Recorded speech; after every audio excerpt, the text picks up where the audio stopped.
Hey guys, Arena Stories here, and today I'll be showing you the best possible PvP set and gear that you can take in Season Discovery Phase 8 as a rogue. First off guys, we have our helm, Duskwrath Helm from the new Scarlet Raid with 32 agility, 45 stamina, 12 strength, enchanted with 20 stamina, 10 agility plus 7 defense. Now, one important thing I wanted to mention guys, defense is actually going to be priority number 1 in Phase 8 for rogues. The reason why guys is because it is basically going to generate energy, and we are going to be utilizing that, but I'll get into that in a second guys. On equip, we have a 1% hit chance, a 1% chance to reduce our attacks being dodged or parried, 1% increase on our attack speed, and plus 15 defense. Now, we mainly want this guys for the set bonus. Your stacks of rolling the punches also now increases your total damage by 1%. And the second set bonus grants your blade flurry to now strike a third target, but we are actually not going to be using this guys. This is for PvE. Now, the main reason we want this set guys is for the last set bonus. Your rolling with the punches now grants 2% more HP and 1% additional damage per stack. And also not to mention, at 5 stacks, each time you dodge or parry your attack, you gain 10 energy, which is why I've stated before, your defense is going to be priority number 1 guys. So essentially, you're going to have a ton of HP and including your total damage increase by 10%. And whenever you do dodge or parry an attack, so for example, if you are fighting a warrior, paladin, hunter, or another rogue and you pop an evasion when you have 5 stacks of rolling the punches, you will regenerate 10 energy per dodge or parry, which is completely broken guys. Moving on to our necklace, Blood Cake Talisman. You can get this from the ZG event with 30 stamina, 16 agility, 20 attack power. Moving on to our shoulders, Duskwrath Mantle with 22 agility, 31 stamina, 11 strength, enchanted with 16 stamina and plus 7 defense. You can get this enchant on your shoulders guys from the Naxxramas raid. And for our second set bonus enchant on our shoulders, Soul of the Efficient.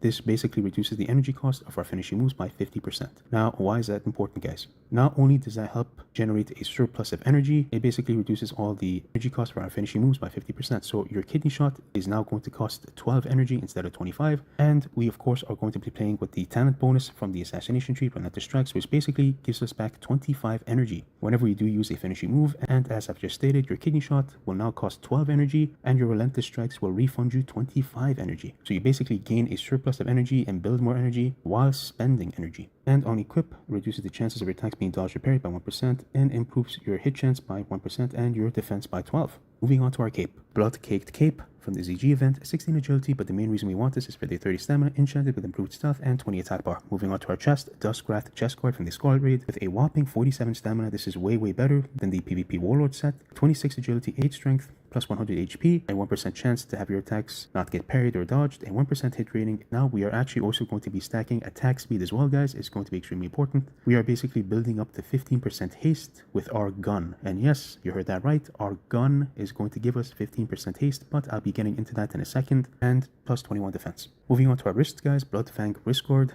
with 11 agility, 21 stamina, enchanted with 9 stamina, a 1% hit chance, and plus 7 defense. But the main reason we want this guys is for the set bonus, rolling with the punches. Whenever you do open on your target with a cheap shot, you gain 3 combo points, and then go into 2 backstabs, giving you 5 combo points, basically getting the full potential out of rolling with the punches. And we do want that advantage guys. Whenever we are opening on our target, we want the full potential of rolling with the punches to activate, so we have our defense secured, we have our damage coming in, and basically putting us in a more advantageous position. Moving on to our main hand weapon. Now this is actually never seen before in Classic WoW ever guys. This is very important and quite unique. We have our dagger, Queen's Waff from the Scarlet Raid with a whopping 229 damage guys. We've actually never seen this before. It's basically comparable to a one-handed sword damage with 19 agility and Crusader enchant. Now one thing unfortunately 60upgrades.com did not update is their enchant information. There's actually a new Crusader enchant now whenever you do attack your target, and this does proc often. So whenever you are attacking your target, you keep on getting healed with 350 HP, and also of course not to mention the plus 100 strength for our damage, which is insane. On the equip, it has a 1% crit chance, a 1% hit chance, and whenever you do use Rupture on your target, it extends the duration of Rupture by 16 seconds, but we are not really interested in that, and I would never ever recommend you guys using Rupture or Bleeds as a backstab spec rogue, because you do lose control, and control is king guys. We mainly want this for the set bonus guys. When paired with King's Fall, you actually get refunded 20 energy. Now, what does that mean, guys? So now, not only do we get 25 energy from our Relentless Strikes talent point, and from our shoulder enchant, which reduces the energy cost of our finishing move by 50%, and also not to mention our new Duskwrath set, that whenever we do dodge or parry an attack, we gain 10 energy. We also now get an additional 20 energy refunded whenever we do use our finishing move from the Queen's Fall set, which is completely broken, guys. Rogues will basically never run out of energy, guys, in phase 8, which is why I'm telling you to play with this. And for our offhand, King's Fall, of course, with 185 damage, 17 agility with the Crusader enchant. Again, as I've just said, there is a new Crusader enchant that heals you for 350 HP. So when you have 2, you can actually get up to 700 HP healed, which is why I also want you guys to stack speed on your attack so you can basically get healed most of the time with a 1% crit chance and a 1% hit chance. Moving on to our gloves, guys. Bloodfang handguards with 20 agility, 23 stamina, enchanted with 15 agility. But the main reason we want this is for the immune to disarm, because in Season Discovery, guys, there are a lot of classes like Hunters, Warriors, and Shadow Priest who can actually disarm you. So this is extremely crucial and important. It has a 1% hit chance and plus 10 defense. As I've stated before, we are stacking defense to regenerate energy. Moving on to our waist, Duskwrath belt with 20 agility, 32 stamina, a 1% chance to reduce our attacks being dodged or parried, a 1% hit chance, plus 14 defense, and 1% increased attack speed. Moving on to our legs, Duskwrath legs with 31 agility, 42 stamina, 12 strength, enchanted with 20 stamina, 10 agility, plus 7 defense, a 1% chance to have our attacks not dodged or parried, and 1% improved hit chance, plus 18 defense, and a 1% increased attack speed. Moving on to our boots, Duskwrath treads, 34 agility, 19 stamina, 10 strength, enchanted with minor speed movement. Again, we really do want movement, guys, in case anybody tries to run away or if we need to kite our target. On equip, reduces the chances of our attacks being dodged or parried, a 1% hit chance, and plus 15 defense. Moving on to our ring, Blood Caked Ring from the ZG event with plus 16 strength, plus 10 agility, but we mainly want this for the plus 30 stamina. Moving on to our second ring. Now, this is extremely important, guys. You guys might remember this from phase 2, Craft of the Shadows with 6 stamina, a 1% hit chance, 28 attack bar, but we mainly want this, guys, for the plus 10 energy pool. Now you might be thinking, Shiv, is this really worth it? And I'll be explaining as to why it is. If you guys remember, in the Duskwrath set bonus, you gain plus 10 energy each time you dodge or parry an attack. Now, while having an additional plus 10 energy in your energy pool, or plus 120 energy if you are playing with the Mutilate spec, this works insanely well with synergy. Now, what do I mean by that, guys? So whenever you keep on gaining 10 energy, you can use Backstab, do the exact amount needed in order to keep on pumping your Backstab damage and keep on regenerating energy at the same time. So this works perfectly well together and synergizes perfectly in PvP. Moving on to our trinkets, Blood Caked Insignia from the ZG event, which removes all CCs and only has a 2-minute cooldown. Moving on to our second trinket, Renitaki Charm of Trickery from the ZG event, which basically gives us 60 energy back on demand and gives us 1 proc chance of our ambush usage outside of stealth. Very important. Now, there's actually a few other trinkets that I could recommend you guys could use that is quite fun to use for PvP. Now, this trinket is actually quite a gimmick, guys, if I'm being honest. Portable cannon, you can get this from the Squad Raid. Basically, load yourself into a cannon. I've never used this trinket personally, guys. This trinket essentially loads you into a cannon and shoots you off into the air, I am assuming. And if that is the case, guys, this can actually be insanely good. For example, if you're attacking a paladin and the paladin decides to bubble and attack you, instead of wasting vanish, you can actually get into this cannon, shoot yourself off.